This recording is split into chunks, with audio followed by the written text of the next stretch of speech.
I am Jane, and I'm interviewing on behalf of Listening to Smile for the Human Amplification Project. And today I'm here with Amy Williams, who is fantastic. I'm so excited to talk to you. Hello, Jane. I'm happy to be here. Me too. Thank you. Yes, thank you. So I want to talk to you about some of the wonderful things that you're creating, because not only are you an amazing therapist, which that is just thanks for all the people that need some love and guidance. Thanks for being a therapist, a for real awesome one that kind of works with for real love. And not only that, but you're an author and you're an artist. And I like the way you've combined them, because it's magical. And I really want to talk about where it all kind of comes together and creates this package of who you are, which I feel like is Wanda Petunia. And I kind of would you share with people who Wanda Petunia is, first of all? Yes. So Wanda Petunia is a pig, and she came to me really because I needed her. And she, I feel like for all creatives, we all just have our unique expression of creativity. And so she came to me, and a lot of people identify this as Wanda, and sometimes I make her mad because this is actually, it's Wanda, but it's not. I know, you are Wanda, right? Okay, but Wanda's actually bigger than this plush toy, and she's really the spirit of inspiration and love of self-care and self-love that came to me. And so she helps me, but she's also bigger than me, if that makes sense. Because other people get to have their own relationship with her as a muse and a guide, even beyond me. So she came to you like through inspiration. Yes. So I was just driving along one day, and the name Wanda Petunia dropped in my head. I remember it's been long enough that Al Gore was talking about trees on NPR, and he was vice president whenever that was. And the name, I was just driving by my kids' elementary school, and the name Wanda Petunia dropped in my head. And then a story came, and then I sewed the first Wanda, which is her. She's been around. And so from that first story, then a second story came, and then I did a crowdfunding, and it's just kind of grown to more people since then.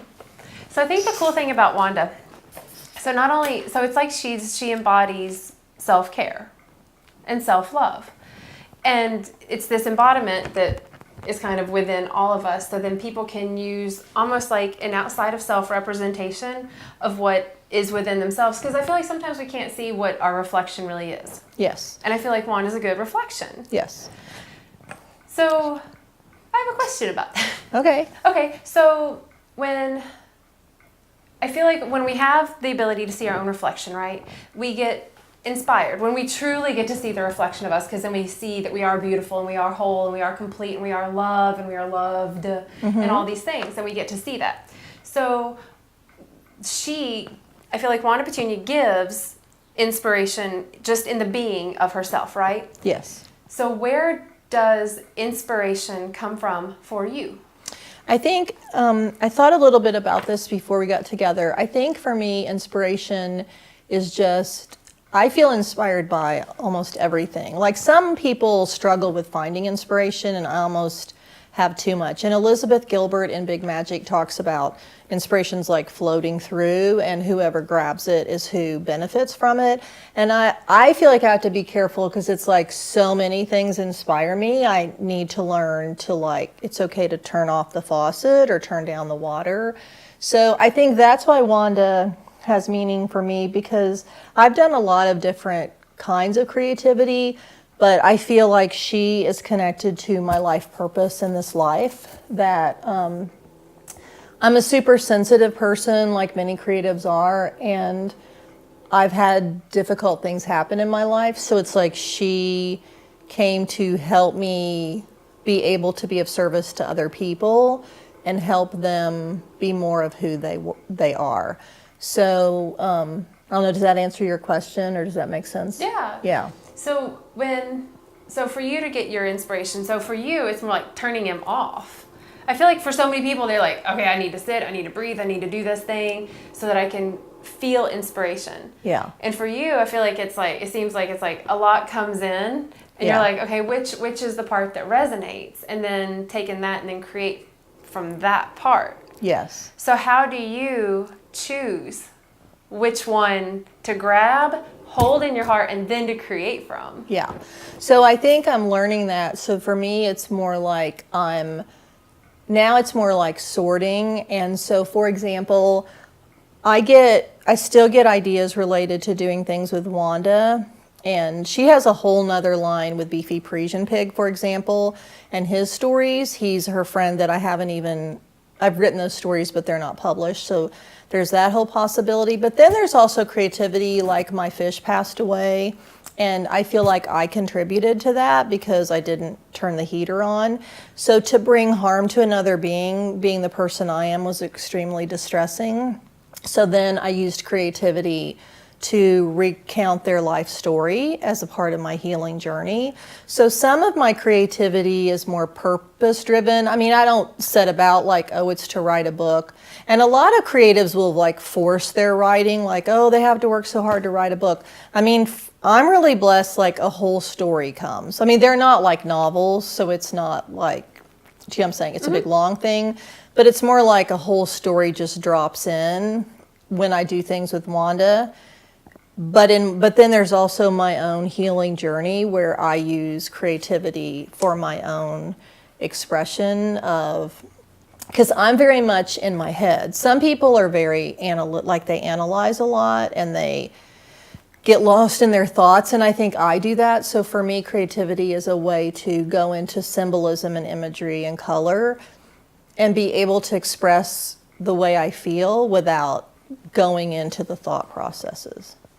Does that make sense to you? Totally. Yeah. So when you I'm so very curious. What gives you the inspiration to share this creativity? I mean, I feel like I have to. So even though it's about self-care and self-love, this is something I've bumped up against because, especially like in my own personal journey, is this idea that when you care for and love yourself, that's selfish. And for a goodly number of people, they get that. But I used to hit the wall more with people and I still do some that like you're selfish, you're self-centered. And so, but really a huge part of Wanda is the more you care for and love yourself, the clearer of a channel you are. And then by default, you share. So and even early in Wanda's development, it was almost like you self-care and self-love to share, like I had to somehow justify self-care and self-love, but really you don't have to justify it. Like you are meant to care for and to deeply love yourself, and from that place, you will automatically be amplified, right? You will automatically be amplified, like you'll be amping up, and then it just comes forward from you. And I always tell people, like, is it easier to share and to love when you feel good and when you have money and when you're doing great, or when you're sick and when you're poor? You know, so the more we are vibrating up, then it just comes forth, right? It really does. Yeah. And we get to give more of the what we are. Yes. And you said that, you know, you become a more open channel. And what do you mean by that? Will you expand on that? I mean, I think like a lot of times in my therapy practice, one thing I talk about is that from the time you come into this realm, depending on the experience in the womb and depending on your experience in your family and depending on things you go to, I often talk about like there's like a nick in your vinyl album, and so you get stuck on the same things. So whether it's a nick in your vinyl album or whatever, it's in in Chinese medicine, it's like the dis-ease in the flow of the life force. And so to me, creativity is a way to heal the dis-ease and the flow in your life force. And even in war zones and all kinds of trauma, like being able to create is a way to bring healing to ourselves. And I also feel like it's just so empowering and educating to other people when we go in symbolically and we create through that process of pain and suffering, and other people either they identify with it, or even if they don't know about it, we by default have helped the planet. And so, the whole thing about like, if a butterfly flaps its wings, then some brain going on in the Amazon, like the interconnectedness. To me, like when I heal myself, and especially creativity is just one path to do that, but it's very powerful to me. Like when I heal myself, I'm opening that possibility for somebody else to heal themselves too. So it's like every time I do my own work, it's like on behalf of the world, because then it helps everybody be healed, right? So, and that's why in a way, I think sometimes people who care the most about the planet are the most out of balance. And like I love animals so much and animal rights, but I'm sometimes concerned about like going and doing a lot of that protest and stuff, because it's like, I don't want to not see that. And at the same time, it's like what will heal the planet is when we vibrate up more than pushing against something. So, and I've had many people tell me they're vegetarian because they watch me, not because I'm like, you know, promoting it all the time, but like people, like I've had kids at the, you know, sandwich shop be like, I became a vegetarian because I watched you never eat meat. And so to me, it's like just being true to myself is the way to then share that message, whatever it is, right? Yeah, and being it and allowing it to flow out and just being you, being creative, following wherever your heart is going, then you become the inspiration. You become the living Wanda. Yes. You know, Yes. this beautiful animal.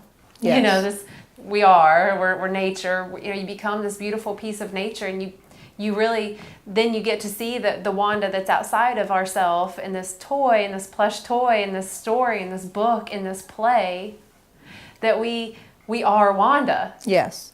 And then, yeah. Well, and also that reminds me, which I didn't say, that I was fired, and you maybe already told you this, I was fired in probably middle school because someone in my family had a pig farm and they were mistreating them, and I protested, and they fired me because they said, no little girl's going to teach us how to, or tell us how to treat our pigs. And so I remember riding home on my bicycle, and it distressed me that the pigs were suffering. And so that's what I want to say to creatives and all sensitive people on this planet that care, is it like it took a long time, but it's like that creative force that came through me. I didn't plan for her to be a pig, right? And so it was like, it's almost like because I recognized the humanity of those beings, they came back to me in a creative form to be of service to other people. Yes. Okay. Oh my gosh. Yeah. That is fantastic. I am in such adoration of you, first of all, and of Wanda. I mean, it's the desire you had as a kid. You know, when we can hear that passion as a kid, which for you was like, hey, this isn't right. You know, for this other being.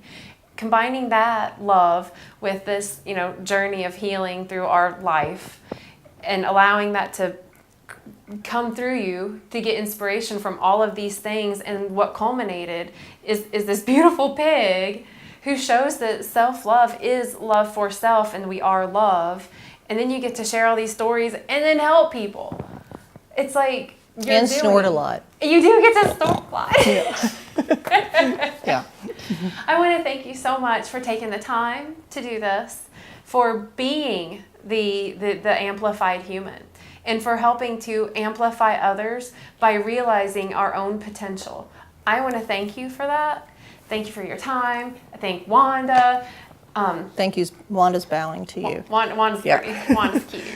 She's giving you the namaste. Oh, namaste. Yeah. Well, thank you, Namaste. Jane, for all the amazing goodness that you do in the world. We are deeply grateful, and we're honored that you chose to spend time with us. So thank you so much for being you. Well, thank you very much.